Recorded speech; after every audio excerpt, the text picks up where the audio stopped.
여러분들도 어릴 적 태권도 학원에 다녔던 기억 있으신가요? 정말 오래전부터 한국에는 태권도 학원에 가는 게 어린이들의 자연스러운 일상인 것 같아요. 우리나라 한국을 제외하고 태권도장이 가장 많은 나라는 어디인지 궁금하지 않으세요? 예상하셨나요?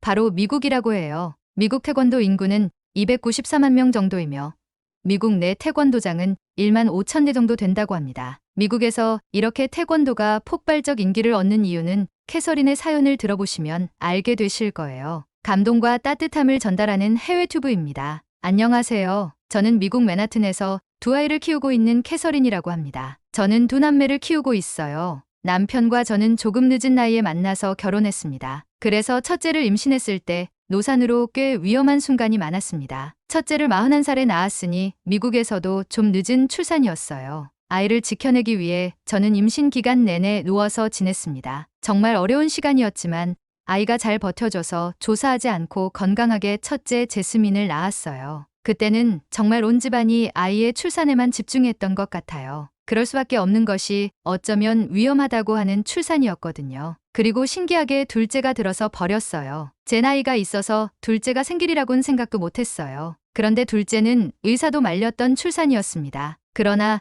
저는 저에게 찾아온 천사를 포기할 수 없었어요. 그래서 모두의 반대를 무릅쓰고 저는 한 번 더 힘든 임신 기간을 버텨냈고 드디어 둘째 라이온을 만났습니다. 너무나 힘들게 아이들과 병원 생활을 마치고 퇴원했던 저는 육체적으로 정신적으로 많이 힘들었었어요. 도저히 연년생 아이들을 홀로 키울 수가 없던 상태였어요. 그래서 남편뿐만 아니고 저의 부모님과 여동생 모두 육아에 매달렸답니다. 아기가 어릴 땐 2시간마다 깨다 보니 잠을 못 잔다는 말을 많이 들었는데 막상 제가 그 과정을 거치니 너무너무 힘든 거예요. 그렇지만 정말 소중하게 얻은 보물들이라 저는 애지중지 키웠습니다. 저희 부모님들도 정말 힘들게 얻은 손주라 힘든 내색 하시지 않고 최선을 다해 육아를 도와주셨습니다. 그렇게 아이들이 커가고 몇 년이 지나자 아이들은 자기 주장을 하기 시작할 나이가 되었죠. 그리고 연년생이다 보니 두 아이에겐 보이지 않는 경쟁이 있더라고요. 아이들은 노는 걸 좋아해서 식사 시간에 식탁에 앉지 않고 거실에 뛰어다니며 놀았고, 그런 아이들을 식탁에 앉도록 가르치기보다 저와 부모님은 스프를 숟가락에 떠서 따라다니며 먹였어요. 당장 먹여야 한다는 생각만 했던 게 어리석었죠. 그리고 거실에서 TV를 보다가 신기한 장난감 광고를 보면 아이들이 사달라고 하기 전에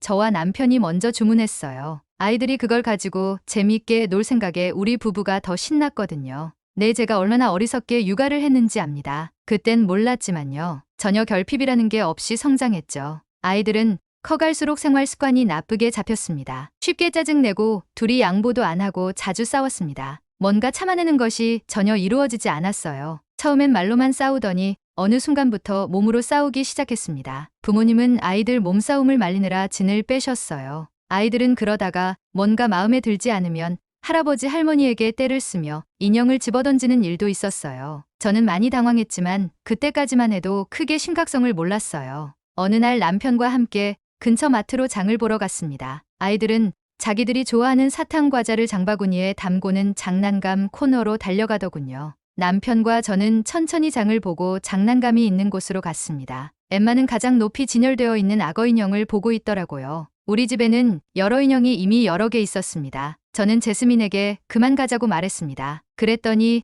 제스민은 그 인형을 사달라는 거였어요. 남편은 집에 비슷한 인형이 많다며 제스민을 설득하며 집으로 가자고 했죠. 아이는 갑자기 큰 소리로 사달라고 소리치며 발을 구르기 시작했어요. 그 소리가 어찌나 컸던지 근처의 장을 보던 손님들이 다 우리를 쳐다보는 시선이 느껴졌어요. 저는 정말 부끄러워 얼굴이 빨개졌습니다. 그리고 조용히 제스민에게 가서 타일렀습니다. 사람들이 많은 곳에 이런 개인 행동을 크게 하는 것은 옳지 않다고 말입니다. 우리 부부가 너무 오냐오냐 키웠던 걸까요?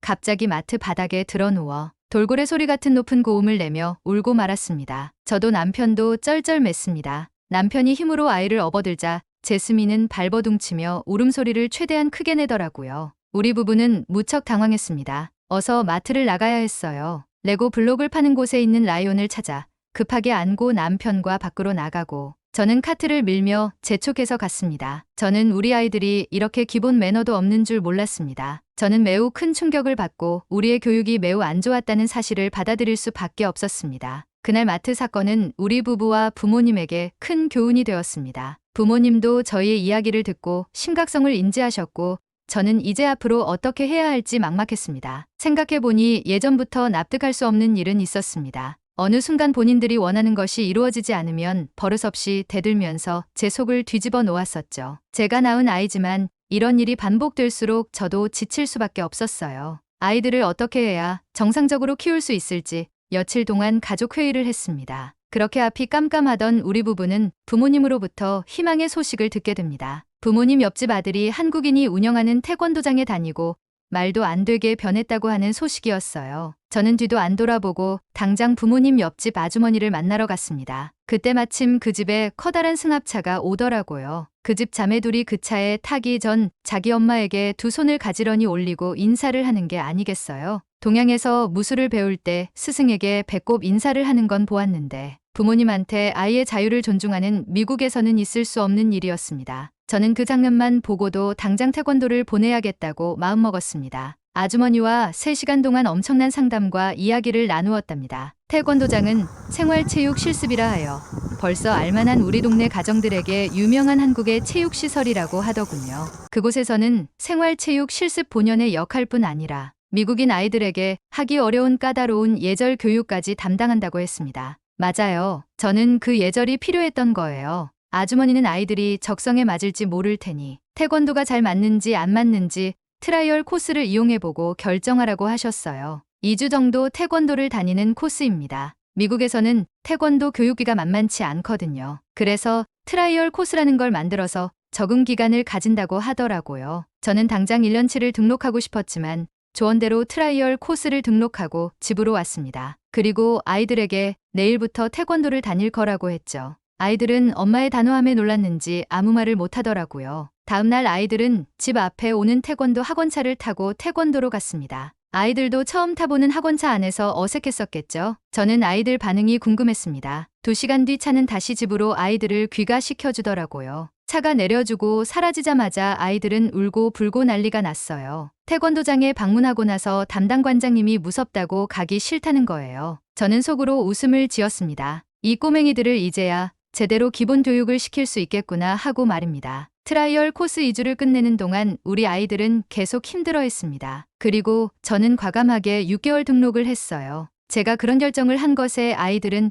크게 반발할 줄 알았는데 약간 수긍하는 것 같더라고요. 아마 트라이얼 코스가 끝나니 띠가 바뀌어서 태권도에 대한 욕심이 나서 그런 거지 아닐까 추측했어요. 정식 등록을 하고 나서 저는 살짝 의구심이 들어 태권도장에 몰래 방문해서 그곳의 관장이 아이들에게 겁을 주는 것은 아닌지 관찰했었어요. 하지만 거기 있는 아이들은 우리 아이들 빼고 하나같이 예의가 바르며 관장님의 훈육도 깔끔했습니다. 모든 아이들이 도장에 들어오면 관장님께 한국어로 안녕하십니까를 외치며 90도로 인사하도록 가르쳤어요. 놀랍게도 정식으로 등록한 지 1개월 만에 아이들의 태도는 싹 달라졌습니다. 일단 아침에 억지로 깨우지 않아도 한 번만 일어나라고 얘기하면 알아서 일어났습니다. 그리고 침대의 이부자리를 정리하는 거였습니다. 남편과 저는 너무 놀랐어요. 침대 정리는 우리도 잘 안 했거든요. 그때부터 저희 부부는 아침에 일어나서 침대의 이부자리 정리를 시작했습니다. 그리고 아침 식사 시간, 전쟁 같은 그 시간은 평온하게 바뀌었습니다. 식탁에서 자리를 뜨지도 않고 적당히 이야기하며 잘 먹더라고요. 놀라운 건 우리 부부가 음식을 먹기 시작하기 전까지 아이들은 우리를 기다렸습니다. 눈치를 슬슬 보면서요. 남편은 아이들에게 어서 식사해라고 말했지만 아이들은 배운 게 있어서인지 절대 먼저 음식을 먹지 않았습니다. 밥 먹고 난 다음에는 어떤 줄 아세요? 밥을 다 먹고 그릇을 싱크대에 갖다 놓더라고요. 그리고 식탁 의자를 테이블 안으로 천천히 밀어넣어 자리 정리를 말끔히 했고요. 남편과 저는 진짜 너무 뿌듯해서 간만에 크게 웃었습니다. 아이들은 학교를 갈 때도 우리 부부에게 배꼽 인사를 하고 갔어요. 그리고 둘이 티격태격은 하지만 그전처럼 머리를 쥐어 뜯거나 주먹으로 싸우면서 가지는 않더라고요. 학교를 다녀오면 아이들은 손을 씻고 시리얼을 타서 우유에 먹더니 도복을 챙겨 입고 학원차를 기다렸습니다. 차가 올 시간이 무려 20분 이상 남았는데도 말이죠. 그러던 어느 날 도복만 입고 가던 아이들이 책가방도 가져가는 것 아니겠어요? 어떤 일인지 물어보니 태권도에 가면 공부하는 스터디룸이 있다고 하는 거예요. 연습한 다음에 스터디룸에서 숙제를 하고 온다고 하지 뭡니까? 저는 태권도 교육비를 더 많이 지불해도 아까울 것 같지 않습니다. 자기주도 학습이 얼마나 어려운 건데 아이들이 한 달 만에 이렇게 바뀌다니요. 게다가 항상 피곤해 보이는 남매가 태권도장에서 기초 체력 훈련을 잘 받아서 그런지 생기도 돌았어요. 태권도는 평일 오후에만 다니는데 한 달에 한 번은 토요일에도 합니다. 그 달에 생일자들을 모아 치킨 파티를 한다는 거예요. 도장에 다니는 학생 수가 제법 많아 우리 남매가 모르는 아이의 생일도 있을 텐데 아이들은 마트에 가서 그들에게 줄 선물도 사고 싶다고 했습니다. 눈물이 날 것 같았습니다. 불과 한 달 전만 해도 마트에서 우리를 부끄럽게 했던 아이들이 맞나 싶었습니다. 태권도는 우리 일상을 많이 바꾸어 놓았어요. 저는 아이들이 기본 예절 교육이 되면서부터 프리랜서 활동을 더 늘렸습니다. 둘이 알아서 잘하는 것도 있고 부모님이 전보다 덜 힘들어 하셔서 아이들을 더 자주 보러 오셨어요. 여름방학에는 태권도장에서 워터파크를 간다고 해서 깜짝 놀랐네요. 사람이 적당히 많은 곳을 하루 통째로 빌려 태권도장 아이들과 함께 신나게 노는 날이라고 하더라고요. 태권도장은 아이들에게는 추억을 선사했으며 우리 부부에게는 안식의 날을 선사해 주었죠. 우리 동네 그 태권도장은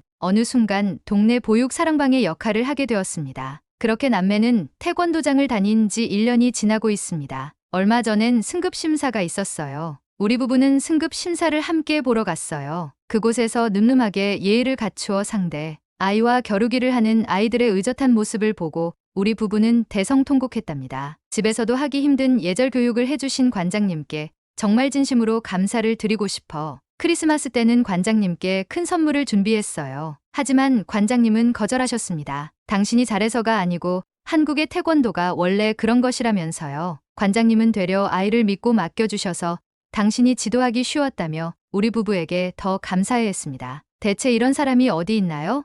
한국 태권도와 태권도장 그리고 관장님은 우리 부부에게 평생의 은인입니다. 한국 태권도가 잘 될 수밖에 없습니다. 한국 정말 사랑하고 감사합니다. 캐서린의 마음이 어느 정도 이해가 되는데요. 지나치게 자기중심적으로 큰 남매의 잘못된 태도를 한국의 태권도로 바꿀 수 있었군요. 한국에서도 초등학교 입학하면 태권도는 거의 생활 필수 운동이 되었죠. 아이들이 그곳에서 태권도뿐만 아니고 기초 체력도 다지고 스포츠도 같이 하며 단체 생활을 배운답니다. 한국의 태권도 정말 자부심을 느끼게 하는 사연이었습니다. 해외튜브에서는 여러분의 사연을 기다리고 있습니다. 들어주셔서 감사합니다. 자신의 사연을 소개해주고 싶으신 분은 공식 메일로 언제든지 제보해주세요. 구독과 좋아요는 영상 제작에 큰 힘이 됩니다. 감사합니다.